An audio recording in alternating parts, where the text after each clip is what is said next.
Have you ever wondered what type of content is going to resonate the most? If you're looking for the secrets to crafting content that your buyers can't resist, this is the video for you. Stay tuned. Let's dive in.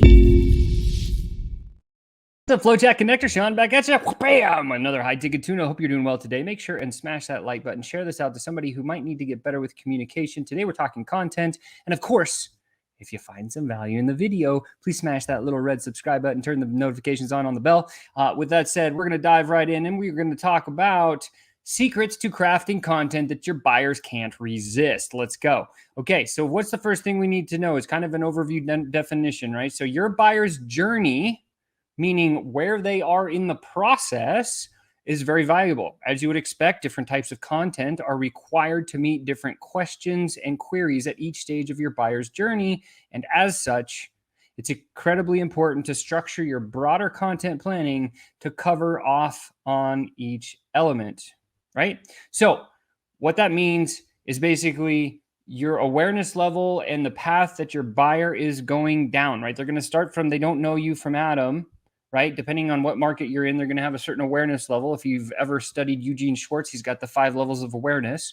So it's helpful to think through that lens, but also more importantly is your buyer's journey. When they enter your world, like as an example, if you send them a DM and ask them to go check out a VSL or opt into a page and they go opt into the webinar, then they're going to get into the webinar, then they're going to see and learn some information. They know what market you're in, they know how you talk to them, and then they're going to create some new questions.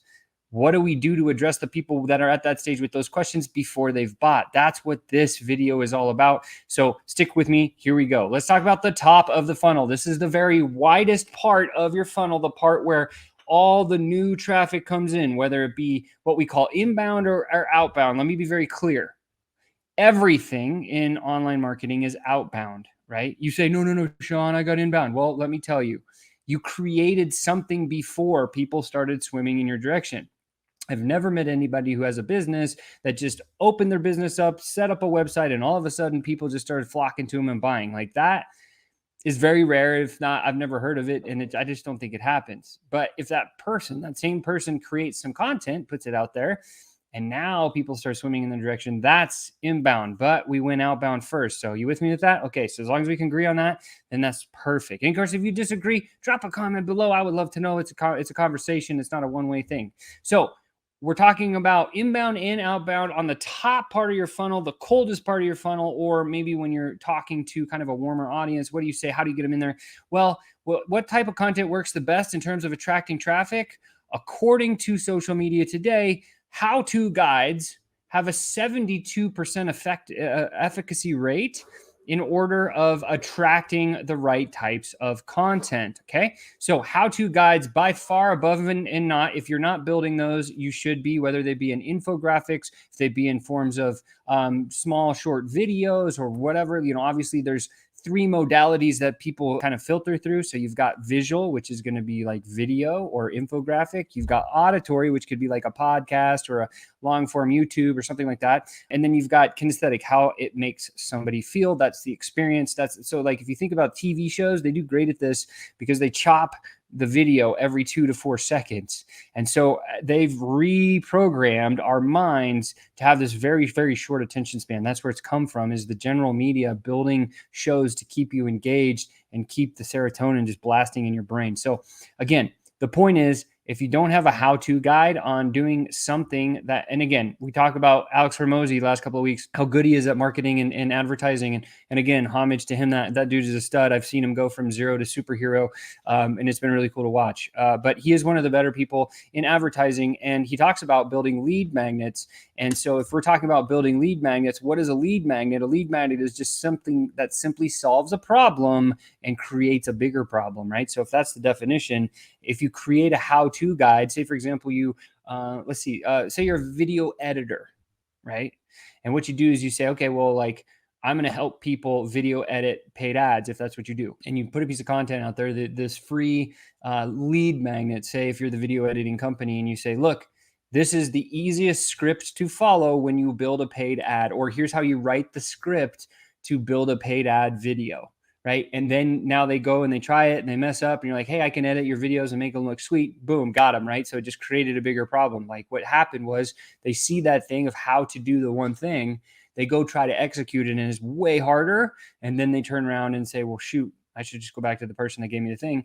And that would be that video editor. And you say, yeah, I can just do it all for you and let's get started, right? And then now you have a client. So how-to guides, very valuable. Landing pages, clearly those ones are killer right now. So that's like the two things. If you ever think about like two things that you want to build and make your business like hyper effective at the top of the funnel when it comes to getting new traffic, build a how-to lead magnet that solves a little problem that leads to a bigger problem, which is your services, which they'll give you money for, and build a dope landing page that somebody can come to and opt in, right? Those are the only two things. The rest of them, I mean, you can see here, infographic, checklist, and I'm reading them in order, by the way. So number one is how-to guide. Number two is the landing pages. Number three is going to be infographic, checklist, ebook or white paper, video tutorial, success story, webinar, product overview, case study, quiz or test, customer review, a use case, video interviews, templates that you can share with people, industry studies, podcasts, product manuals, or other when we're talking about comparison articles, tips, or list posts, right? Okay, so that's the type of content that works best to get people in the top of your funnel. Now we need to talk about the metrics. When somebody's in the top of your funnel, what do we look for? Right? According again to Social Media Today, number of visitors to that lead magnet, the how-to guide or that landing page is the one metric that people focus on the most, followed secondly by conversion rate, third by how long they spent absorbing the thing, and or how many number of leads that brought you engaged leads is what I would say. So if you give somebody a how-to guide and they come through your process, that counts as an engaged lead. Other ones that follow that are bounce rate, social shares, backlinks, and then it drops into some things that probably aren't really that important. But again, how-to guide, landing page, and then we look at number of visitors, conversion rate, right? And the efficient channels, the most efficient channels for this when you're talking about top of funnel are going to be organic search, right? You got to have some catchy stuff. Use something. There's millions of headline analyzers out there. Just go to Google and type in best headline analyzer free, and it'll pop up a couple of them, and then choose your headlines accordingly. Put them in the search criteria. In fact, you can use ChatGPT. Another spin kick hack here is take the headline that you have and say, rewrite this headline so that tens of thousands of people will click on it, and then put the headline and then let them rewrite it for you. Boom, it'll help you, right? And then take what they kicked out and then go put it in an analyzer to see if you're actually hitting the metrics. That's what I do. Works very, very well. It's helped me to get over 50% open rates in emails and do some really, really kick-ass things. So I'm grateful for ChatGPT being a great tool to utilize when we go. So organic search, social media marketing is the second one, email marketing, paid and PPC, influencer marketing, content syndication, and then PR, media publishing, right? And I think it kind of follows the solopreneur to small business to mid business to enterprise level series. Organic is going to be the big thing, right? So if everybody's doing organic, guess what? You need something like FlowChat to manage the DM conversations, because that's going to be a big part of it, right? So below in the comments, if you're interested in learning more about FlowChat, take a second, go join our Facebook group, book a call with our team to see if our tech is the right stuff to help you with all of this. And let's keep going. So now we know what's at the top of the funnel. So the couple of things we got to focus on, the bullet points here: how-to guide, landing page, number of visitors, conversion rate, and organic. Those are the 5 things you got to remember for the top of the funnel. Let's move on. What do we talk about at the middle of the funnel, right? So what type of content works best? Guess what you see? The same thing, a how-to guide. It might just be a how-to guide that focuses on the next kind of problem that they solve. And then we dive into product overview and case studies.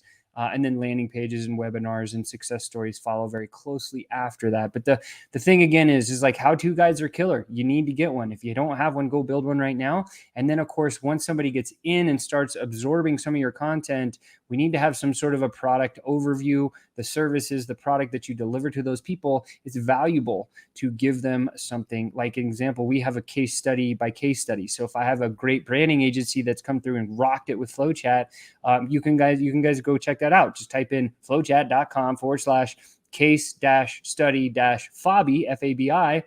It'll take you right to Fabi's branding agency and what she was able to do. She took her company from $40K a month to $240K a month in like 90 days. It was insane. And so, yeah. So again, Product overviews, case studies are really valuable. Landing pages are always good. But middle of the funnel content. So if you have people that already know about your market, know, they're a little bit more like problem and then even into solution aware, and they might even know your product aware, your name, right? The brand name. Then you can start really dropping product overviews and case studies. And this is going to help. Real estate industry is a perfect example of this. Right? The real estate industry, I've seen really, really interesting. Like you say, oh, well, I coach realtors to do video marketing or something as an example. It's like, well, here's a product overview of exactly what you'd get in our course. And it's like a, 12-week program, blah, blah, blah, whatever. So, and then people could see that and they're like, oh, that's cool. That's what I need for my real estate business. And then they buy a little bit more warm and move forward, right? What content works best in terms of nurture, right? So we just talked about generating leads. This one's in terms of nurture, success stories. Right? Those case studies, those success stories, and a product overview. Those are the three things that we need to stay focused on, right? So if you're generating warmer traffic from a more aware market, how-to guide is still number one, product overview is number two. And then when you're nurturing those people along, they've already been introduced to you. Now we want to go to success story, case story, or product overview. And that how-to guide is still in there, man. It just hangs out at the top, right? So remember the how-tos. People love those. Customer reviews. I think there was a survey that was just recently done. It says like 80% of people now will go and look at customer reviews on Trustpilot or something like that to see if you're legit or not. So important. More stuff about middle of the funnel. We want to talk about the channels. Again, that organic is going to crush. And then we get into email marketing. So you got to have a system to collect some leads. Again, if you need to find unlimited amounts of engaged leads, check out FlowChat. Book a call with their team. Come look at it because it's something that you can collect tens of thousands of leads in an instant or in a very efficient and quick manner. And then you can start, like FlowChat does four things really well. Number one, helps you find these engaged leads. Number two, it helps you qualify step by step. Number three, it helps you facilitate sending messages at scale, human to human, no bot, no automation, and of course, measuring metrics so you can get better and improve. So that's what FlowChat does in a nutshell. Book a call and see if it's for you. But this is the thing I'm talking about, right? Organic search, email marketing. I went down the rabbit hole of how do you get emails, right? You could do it from a Facebook group. I'm going to have another video coming out on that, which will be cool. What metrics do you use to measure the effectiveness of content in the middle of funnel stage? Conversion rate, right? Number of leads and conversion rate. Those are the most important two. And then what are the most efficient channels for lead nurturing? Email marketing is very interesting, right? So if you have a cold audience and you're trying to email to cold market, you're going to have those lower like 10, 15, 20, max 25 open rates. And then you're going to have click-throughs of less than 1%. If it's in the middle of the funnel, you're going to see 30 to kind of 50% open rates. And then you're going to see anywhere from a 1 to a 3% or 5% click-through if you're really good. Those are pretty standard. When it comes to DMs, right, here's the big difference between emails and DMs. DMs open rates are in the 90 percentile most of the time, right, if you're not going to the spam box. And the click-through rates are mid to high 70%. So if you compare email marketing in the middle of the funnel, where you're getting 30 to 50% opens and maybe 1 to 5% click-throughs, versus DMs, you're getting 92% opens and 76% click-throughs. Now we can kind of see the data is going to tell us like, oh, DMs are so much more valuable. Most people overlook them. Again, FlowChat, right? I'm just going to say it a million times because it's the truth. Okay, so we know email marketing and social media marketing are still at the top. Organic search and email marketing for generating leads, and then the conversion rate and number of leads are the things that we measure. And as we get to the bottom of the funnel where people stop popping out, right?